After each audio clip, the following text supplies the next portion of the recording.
2018년 3월 함경북도 청진의 어느 작은 집. 저는 그날도 배급소에서 돌아오는 길이었습니다. 손에는 며칠 굶은 끝에 겨우 받아낸 옥수수 한 줌이 들려 있었죠. 성진아, 빨리 와라. 어머니의 목소리가 평소와 달랐습니다. 급하면서도 낮게 깔린 무언가를 감추려는 듯한 목소리였죠. 방문을 열었을 때 저는 제 눈을 의심했습니다. 어머니 앞에는 낡은 편지지 한 장이 놓여 있었고 그 글씨는 아버지의 것이었습니다. 이게 어떻게? 아버지는 5년 전 국경을 넘다가 총살당했습니다. 적어도 저희는 그렇게 알고 있었죠. 보위부에서 직접 와서 통보했으니까요. 하지만 어머니가 떨리는 손으로 건넨 편지는 분명 아버지의 필체였습니다. 구독 아직 안 하셨다면 지금 바로 눌러주세요. 손가락 한 번이면 됩니다. 좋아요와 구독은 저에게 큰 선물입니다. 오늘도 부탁드려요. 영수가 나는 살아있다. 중국 단둥에 있다. 하지만 시간이 없다.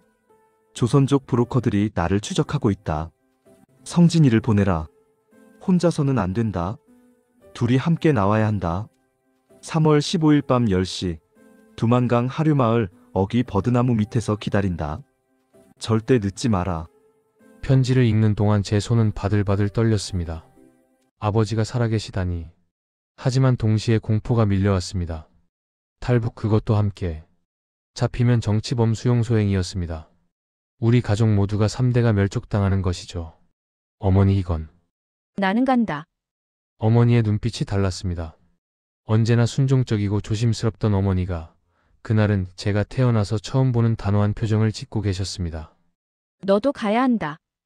여기 남으면 우리는 모두 굶어 죽는다.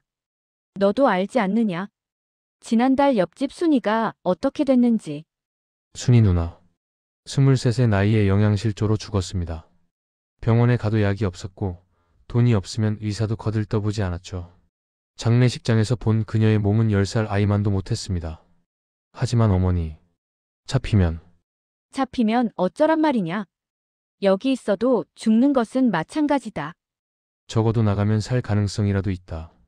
그날 밤 저는 잠을 이룰 수 없었습니다. 창밖으로는 보위부 차량이 지나가는 소리가 들렸고 멀리서는 개 짖는 소리가 끊이지 않았습니다. 국경 근처는 항상 이랬습니다. 감시와 밀고 그리고 죽음의 냄새. 다음날 아침 어머니는 이미 준비를 시작하고 계셨습니다. 성진아, 이것 봐라. 어머니가 보여준 것은 옷 안감에 꿰매놓은 중국돈 위하나였습니다. 오래된 지폐들이었지만 꽤 많은 양이었죠. 이건 어디서? 내 아버지가 넘어가기 전에 숨겨둔 것이다. 혹시 모를 때를 대비해서 이것으로 브로커에게 줄 돈을 만들 수 있다. 브로커. 그 단어만으로도 소름이 돋았습니다. 탈북을 도와준다는 명목으로 사람들을 속이고 여자들을 팔아넘기고 심지어 다시 북한에 넘기는 악마 같은 자들. 하지만 그들 없이는 국경을 넘을 수 없다는 것도 사실이었습니다. 어머니 정말 가시는 겁니까? 어머니는 대답 대신 제 손을 꽉 잡았습니다. 거칠고 굳은 살 박힌 손이었지만 그 어느 때보다 따뜻했습니다. 성진아, 우리는 살아야 한다. 내 아버지가 목숨 걸고 보내온 이 편지를 헛되게 할 수 없다. 그리고 어머니가 눈물을 글썽였습니다. 너만이라도 사람답게 살게 해주고 싶구나. 이 지옥에서. 그 순간 저는 결심했습니다. 가겠다고. 어머니와 함께 아버지를 만나러. 그것이 죽음으로 가는 길이라 해도. 3월 15일까지 일주일. 우리에게 주어진 시간이었습니다. 일주일 안에 모든 준비를 끝내고 아무도 눈치채지 못하게 평소와 똑같이 살아야 했습니다. 한 번의 실수도 용납되지 않았죠. 어머니 우리 진짜로 해낼 수 있을까요? 해내야 한다. 선택의 여지가 없다. 바깥에서는 확성기를 통해 김정은 원수님의 교시가 울려 퍼졌습니다. 언제나처럼 끝없이 귀가 아프도록. 하지만 그날만큼은 그 소리가 더욱 섬뜩하게 들렸습니다. 마치 우리의 계획을 알고 있다는 듯이. 단 일주일 후면 저는 이 땅을 떠나거나 아니면 영영 돌아올 수 없는 곳으로 가게 될 것입니다. 탈출의 카운트다운이 시작되었습니다. 3월 9일 탈출까지 6일 남았습니다. 저는 평소처럼 배급소에 나갔습니다. 의심받지 않기 위해서였죠. 하지만 제 심장은 미친 듯이 뛰고 있었습니다. 배급소 앞에는 보위부 요원 한 명이 서 있었습니다. 그들은 항상 그렇게 서 있었지만 그날은 유독 제 쪽을 빤히 쳐다보는 것 같았습니다. 동무 요즘 집안 형편이 어떤가? 식은땀이 흘렀습니다. 이런 질문은 보통 무언가를 의심할 때 하는 것입니다. 예, 그저 당에서 주시는 은혜로 살아가고 있습니다. 그래? 그런데 동문의 집에 최근 모르는 사람이 다녀간 일은 없나? 심장이 멎는 줄 알았습니다. 혹시 편지를 가져온 사람을 봤단 말인가? 하지만 표정을 관리해야 했습니다. 한 번의 실수가 모든 것을 끝낼 수 있으니까. 아닙니다, 동무. 저희는 혁명가 가정으로서 외부인과의 접촉을 엄격히 금하고 있습니다. 요원이 잠시 저를 쳐다봤습니다. 길게 느껴진 5초 후 그는 고개를 끄덕였습니다. 그래, 그렇게 해야지. 요즘 국경 지역에 탈북 시도가 늘고 있다는 정보가 있네. 혹시 이상한 소문 들으면 즉시 보고하게. 예, 동무. 그렇게 하겠습니다. 집으로 돌아오는 길 다리가 후들거렸습니다. 어머니께 이 사실을 말씀드리자 어머니의 얼굴도 창백해졌습니다. 강도가 높아지고 있구나. 우리 더 조심해야 한다. 그날 밤 어머니는 제게 국경 지도를 보여주셨습니다. 손으로 직접 그린 지도였는데 놀랍도록 정확했습니다. 이게 뭡니까? 내 아버지가 넘어가기 전에 그려둔 것이다. 이 길로 가야 한다. 두만강 하류. 여기서부터 물이 얕아진다. 3월은 강이 아직 얼어있지만 중간중간 녹은 곳이 있으니 조심해야 한다. 어머니는 지도의 특정 지점들을 짚으며 설명했습니다. 여기, 이 지점에 초소가 있다. 군인 3명이 교대로 근무한다. 밤 10시부터 11시 사이가 교대 시간이라 혼란스럽다. 그때를 노려야 한다. 어머니는 어떻게 이런 걸 다 아십니까? 내 아버지가 3년을 준비했다. 실패한 뒤에도 이 정보들은 남겼지. 우리를 위해서. 3월 11일 4일 남았습니다. 저는 일부러 동네 인민반장을 찾아갔습니다. 의심을 피하기 위한 행동이었죠. 반장 동무, 다음 주 토요일 자체 비판 대회가 있다고 들었습니다. 제가 자원해서 발표하고 싶습니다. 반장이 의외라는 표정을 지었습니다. 오성진 동무가? 좋네. 그럼 자네 차례로 하지. 감사합니다. 저는 개인주의적 사상을 비판하고 집단주의 정신을 강화하는 내용으로 준비하겠습니다. 이렇게 하면 반장은 제가 당에 충성하는 청년이라고 생각할 것입니다. 토요일은 3월 16일, 우리가 떠난 다음 날이었죠. 물론 그때 저는 이미 이 땅에 없을 것입니다. 집으로 돌아오는 길, 제 어린 시절 친구 철수를 만났습니다. 성진아, 요즘 얼굴이 왜 그래? 많이 여유였네. 그냥 배가 고파서 그래. 철수가 주위를 둘러보더니 작은 목소리로 말했습니다. 나도 들었어. 국경 경비가 강화됐다고. 누군가 큰 거 하나 계획 중이래. 성진아, 너 혹시... 심장이 철렁했습니다. 철수는 제 오랜 친구였지만 이곳에서는 친구도 믿을 수 없었습니다. 밀고는 일상이었으니까. 무슨 소리야. 나는 그저 배급이나 받으러 다닐 뿐이야. 그래. 그렇겠지. 미안, 괜한 소리 했네. 하지만 철수의 눈빛이 이상했습니다. 의심하는 것 같기도 하고 부러워하는 것 같기도 했죠. 어쩌면 그도 떠나고 싶은 걸까요? 3월 13일 이틀 남았습니다. 어머니가 음식을 준비하기 시작했습니다. 옥수수로 만든 주먹밥과 소금에 절인 배추, 그리고 귀하디귀한 설탕 한 스푼. 이것이 우리가 가져갈 수 있는 전부였습니다. 어머니, 이게 전부입니까? 더 가져가면 무겁다. 국경을 넘을 때는 빨리 움직여야 한다. 잡히면. 어머니는 말을 잇지 못했습니다. 잡히면 어떻게 되는지 우리는 너무나 잘 알고 있었으니까. 그날 밤 저는 제 방을 둘러봤습니다. 22년을 살았던 이곳. 낡은 이불, 금간 창문, 벽에 붙은 수령님 초상화. 이 모든 것과 이제 작별해야 합니다. 서랍 깊숙한 곳에서 낡은 사진 한 장을 꺼냈습니다. 가족 사진이었죠. 아버지, 어머니, 그리고 어린 저. 우리가 마지막으로 함께 웃었던 날의 사진. 10년 전 모든 것이 아직 괜찮았던 시절. 아버지, 우리가 진짜 만날 수 있을까요? 사진 속 아버지는 대답하지 않았습니다. 그저 환하게 웃고 있을 뿐이었죠. 3월 14일 내일입니다. 마지막 날, 저는 평소처럼 거리를 걸었습니다. 청진의 거리, 늘 보던 풍경. 굶주린 사람들, 선전 포스터, 멈춰선 공장의 굴뚝. 이것이 제가 알던 세상의 전부였습니다. 저녁 무렵 어머니가 제 손을 잡았습니다. 성진아, 후회하지 않겠니? 아니요, 어머니. 저는 이미 결심했습니다. 그래. 그럼 오늘 밤은 푹 자거라. 내일은 긴 밤이 될 것이다. 하지만 잠은 오지 않았습니다. 창밖으로 보이는 별들이 유난히 밝았습니다. 저 별들 너머에는 어떤 세상이 펼쳐져 있을까요? 자유라는 것은 정말 존재할까요? 시계는 자정을 가리켰습니다. 24시간 후 저는 조국을 배신한 반역자가 되거나 아니면 이미 이 세상 사람이 아니게 될 것입니다. 3월 15일이 밝았습니다. 잠깐, 혹시 구독 누르셨나요? 아직이라면 지금 눌러주세요. 영상이 도움되셨다면 좋아요 한번 눌러주시면 감사하겠습니다.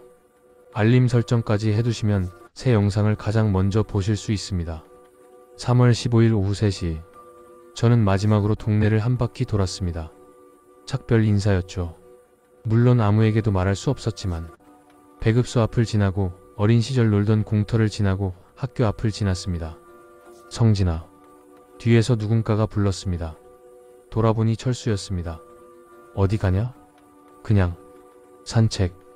철수가 이상한 표정으로 저를 바라봤습니다. 성진아, 마지막으로 묻는다. 너 정말 아무 계획 없지? 저는 철수의 눈을 똑바로 쳐다봤습니다. 없어. 왜 자꾸 묻는 거야? 아니 그냥 조심해. 요즘 동네 분위기가 이상해. 보이부 사람들이 자꾸 돌아다녀. 고마워 철수야. 너도 조심해. 그렇게 우리는 헤어졌습니다. 돌아서는 순간 철수가 작게 중얼거리는 소리가 들렸습니다. 잘 가. 철수는 알고 있었던 걸까요? 어쩌면 그도 부러웠던 걸까요? 하지만 이제 돌아볼 수 없었습니다. 오후 6시 집에 돌아왔습니다. 어머니는 이미 준비를 끝내고 계셨습니다. 검은색 옷, 끈으로 묶은 음식 보따리, 그리고 작은 배낭 하나. 성진아, 이리 와라. 어머니가 제 옷 안감을 뜯어내더니 그 안에 위 하나를 꿰매기 시작했습니다. 만약 우리가 헤어지게 되면 이 돈으로 브로커를 찾아라. 단둥에 있는 금강식당, 거기 주인 아줌마에게 평양의 봄이라고 말해라. 암호다. 그러면 도와줄 것이다. 어머니 헤어지다니 무슨. 만약을 대비하는 거다. 국경에서 무슨 일이 일어날지 모른다. 혹시라도 내가 잡히면 너는 혼자서라도 가야 한다. 알겠니? 어머니, 저는 못 갑니다. 어머니 없이는. 성진아, 어머니가 제 어깨를 잡았습니다. 어머니의 눈에 눈물이 고였습니다. 내가 살아야 한다. 그것이 내 아버지의 유언이고 나의 소원이다. 알겠니? 저는 고개를 끄덕일 수밖에 없었습니다. 오후 9시 출발 시간입니다. 우리는 조심스럽게 집을 나섰습니다. 거리는 어두웠고 가로등은 대부분 꺼져 있었습니다. 전기가 들어오지 않았기 때문이죠. 오히려 우리에게는 다행이었습니다. 어머니 이쪽입니다. 저는 뒷골목을 통해 마을 끝으로 향했습니다. 아버지의 지도에 표시된 루트였죠. 감시가 가장 약한 구역이었습니다. 30분을 걸었을까? 갑자기 어머니가 제 팔을 잡았습니다. 숨어. 앞쪽에서 손전등 불빛이 보였습니다. 순찰대였습니다. 우리는 재빨리 건물 그림자에 숨었습니다.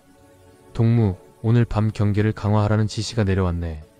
국경 쪽으로 이상한 움직임이 포착됐다고 하네. 또? 요즘 탈북자들이 미쳤나봐. 잡히면 죽는 줄 알면서. 군인들의 대화가 들렸습니다. 제 심장은 터질 듯이 뛰었습니다. 어머니가 제 입을 막았습니다. 5분이 지나고 군인들이 지나갔습니다. 우리는 다시 움직이기 시작했습니다. 오후 10시 30분 두만강이 보였습니다. 어둠 속에서도 강물 흐르는 소리가 들렸습니다. 그리고 저 멀리 버드나무 그림자가 보였습니다. 약속 장소였습니다. 어머니 저기. 우리는 조심스럽게 버드나무 쪽으로 다가갔습니다. 하지만 아무도 없었습니다. 아버지가 안 계세요. 기다려라. 아직 시간이 있다. 10분, 20분, 30분이 지났습니다. 하지만 아버지는 나타나지 않았습니다. 어머니, 혹시 우리가 속은 건 아닐까요? 아니다. 내 아버지는 반드시 온다. 믿어라. 그때였습니다. 뒤에서 무언가 부러지는 소리가 들렸습니다. 우리는 동시에 돌아봤습니다. 거기에는 손전등을 든 군인 2명이 서 있었습니다. 거기 누구냐? 움직이지 마. 끝입니다. 우리는 잡힌 겁니다. 모든 것이 끝났습니다. 하지만 그 순간 강 건너편에서 불빛이 번쩍였습니다. 한 번, 두 번, 세 번. 신호였습니다. 성진아 뛰어. 어머니가 제 손을 잡고 강으로 뛰어들었습니다. 쏴, 쏴라. 총소리가 울려 퍼졌습니다. 물이 튀었습니다. 탄환이 빗나간 것입니다. 강물은 예상보다 차가웠습니다. 얼음장 같았죠. 숨이 막혔지만 계속 헤엄쳐야 했습니다. 어머니, 어머니. 뒤를 돌아보니 어머니가 뒤처지고 있었습니다. 가라. 너는 가. 나는 괜찮다. 안 돼요. 저는 어머니에게 돌아가려 했습니다. 하지만 그때 또 총소리가 울렸습니다. 으악. 어머니가 비명을 질렀습니다. 맞았습니다. 어머니가 총에 맞았습니다. 어머니, 어머니, 가라. 성진아. 제발. 가라. 어머니의 목소리가 점점 작아졌습니다. 강물이 붉게 물들었습니다. 안 돼. 어머니. 그때 강 건너편에서 누군가 물에 뛰어들었습니다. 그리고 저를 끌어당겼습니다. 놓으세요. 어머니가. 저 사람들이 온다. 지금 가야 해. 그 사람의 얼굴을 봤습니다. 아버지였습니다. 5년 만에 본 아버지의 얼굴이었습니다. 아버지. 어머니가. 어머니를. 알아. 하지만 지금은 아버지가 저를 끌고 중국 쪽 강둑으로 올랐습니다. 뒤에서는 여전히 총소리가 들렸고 어머니의 모습은 점점 멀어졌습니다. 어머니. 제 절규가 국경의 밤하늘에 울려 퍼졌습니다. 그렇게 저는 어머니를 잃고 두만강을 넘었습니다. 중국 단둥 낡은 여관 2층. 저는 멍하니 창밖을 바라보고 있었습니다. 사흘이 지났지만 아직도 실감이 나지 않았습니다. 어머니가 없다는 것이, 제가 북한을 벗어났다는 것이. 성진아, 물 좀 마셔라. 아버지가 컵을 건넸습니다. 하지만 저는 받지 않았습니다. 아버지를 참아 볼 수가 없었습니다. 왜 말리지 않았어요? 뭐라고? 왜 어머니가 오는 걸 말리지 않았냐고요. 아버지 혼자 나왔으면 됐잖아요. 왜 어머니까지. 제 목소리가 떨렸습니다. 분노와 슬픔이 뒤섞인 목소리였죠. 아버지는 한참을 침묵하다가 입을 열었습니다. 너희 엄마는 이미 병이 깊었다. 네? 위암이었어. 말기. 병원에 가봤지만 약도 없고 치료할 방법도 없었지. 너희 엄마는 알고 있었어. 자신이 얼마 살지 못한다는 것을. 아버지의 목소리가 떨렸습니다. 성진아, 너희 엄마는 너를 위해서 온 거야. 마지막 순간까지. 그걸 알아줘.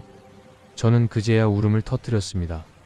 사흘 동안 참았던 눈물이 쏟아졌습니다. 어머니, 어머니. 아버지가 저를 껴안았습니다. 우리는 둘 다 울었습니다. 어둡고 낡은 여관방에서 조국을 등진 반역자로서. 이틀 후 브로커가 찾아왔습니다. 여기까지 오느라 고생했어. 근데 돈은 준비했나? 험상궂게 생긴 조선족 남자였습니다.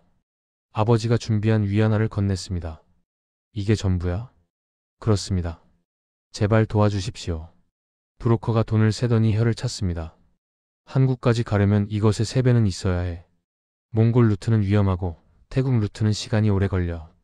게다가 중국 공안들 뇌물도 줘야 하고. 그럼 어떻게 해야 합니까? 아들은 일할 수 있겠네. 당분간 여기서 불법 노동하면서 돈 모아. 6개월에서 1년이면 될 거야. 1년. 그 긴 시간을 이곳에서 숨어 지내야 한다는 것입니다. 잡히면 북송이고 북송되면 정치범 수용소행입니다. 그날부터 저는 단둥의 한 건설 현장에서 일하기 시작했습니다. 새벽 5시에 일어나 밤 10시까지 일했습니다. 현장 감독이 소리쳤습니다. 하지만 참아야 했습니다. 여기서 문제를 일으키면 끝이니까. 3개월이 지났습니다. 어느 날 밤 숙소로 돌아오는 길에 다른 탈북자 2명을 만났습니다. 형님도 탈북자세요? 그래. 저희는 작년에 넘어왔어요. 근데 돈을 모아도 끝이 없어요. 브로커가 자꾸 더 달라고 하고. 그럴 수 있어. 형님은 언제 한국 가세요? 글쎄. 아직 모르겠어. 사실 저는 확신이 없었습니다. 정말로 한국에 갈 수 있을까? 그곳은 정말로 자유로운 곳일까? 6개월이 지났습니다. 드디어 필요한 돈이 모였습니다. 아버지와 저는 다시 브로커를 만났습니다. 좋아, 돈 확인했어. 다음 주에 출발한다. 라오스, 태국을 거쳐서 한국 대사관으로 갈 거야. 여권은 위조한 거 쓰고. 얼마나 걸립니까? 순조로우면 1달. 문제 생기면 글쎄 모르지. 출발 전날 밤 아버지가 말했습니다. 성진아, 한국 가면 우리 새로 시작하자. 너희 엄마가 원했던 삶을 떳떳하게 사람답게. 예, 아버지. 2주 후 라오스. 우리는 정글을 헤매고 있었습니다. 브로커가 약속한 안전한 루트는 거짓말이었습니다. 조금만 더. 저 앞에 마을이 있어. 하지만 그때 갑자기 총소리가 울렸습니다. 공안이다. 뛰어. 일행 7명이 뿔뿔이 흩어졌습니다. 저와 아버지도 다른 방향으로 뛰었습니다. 1시간을 달렸을까? 저희는 작은 오두막을 발견했습니다. 여기서 숨자. 하지만 아버지의 숨소리가 이상했습니다. 아버지 괜찮으세요? 그래. 괜찮아. 그냥 좀 숨이 차서. 아버지는 괜찮지 않았습니다. 얼굴이 창백했고 식은땀을 흘리고 있었습니다. 아버지, 성진아, 미안하다. 아버지가 이렇게 돼서. 아니에요. 괜찮아요. 병원 가면 돼요. 하지만 우리는 불법 체류자였습니다. 병원에 갈 수도 없었죠. 다음날 아침 아버지는 조금 나아지신 것 같았습니다. 성진아, 네가 있어서 아버지는 행복하다. 너희 엄마도 하늘에서 기뻐하실 거야. 아버지 그런 말씀 마세요. 우리 한국 가서 함께 살 거예요. 그래. 그래야지. 3일 후 우리는 다시 브로커와 합류했습니다. 그리고 마침내 태국 국경을 넘었습니다. 이제 거의 다 왔어. 방콕에서 한국 대사관으로 가면 끝이야. 정말 끝이 보였습니다. 자유가 새로운 삶이. 그리고 2019년 7월 15일 저희는 방콕의 한국 대사관 앞에 섰습니다. 태극기가 바람에 날리고 있었습니다. 성진아, 저기 봐. 우리나라 국기다. 예, 아버지. 우리는 대사관 문을 두드렸습니다. 저희는 북한에서 온 탈북민입니다. 도와주십시오. 문이 열렸습니다. 그리고 한국어를 쓰는 직원이 우리를 맞이했습니다. 어서 오세요. 안전합니다. 이제 괜찮습니다. 그 말을 듣는 순간 저는 그제야 실감했습니다. 우리는 자유를 얻은 것입니다. 하지만 동시에 깨달았습니다. 자유에는 무게가 있다는 것을. 두고 온 사람들, 잃어버린 어머니, 버려진 조국. 그 모든 것의 무게를. 2025년 대한민국 서울. 저는 지금 작은 아파트에서 아버지와 함께 살고 있습니다. 대학에 다니고 아르바이트도 하고 보통의 한국 청년처럼 살아가고 있죠.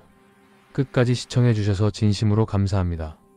구독과 좋아요, 알림 설정까지 부탁드립니다. 오늘 영상은 여기까지입니다. 구독자 여러분 항상 감사합니다. 다음 영상에서 뵙겠습니다.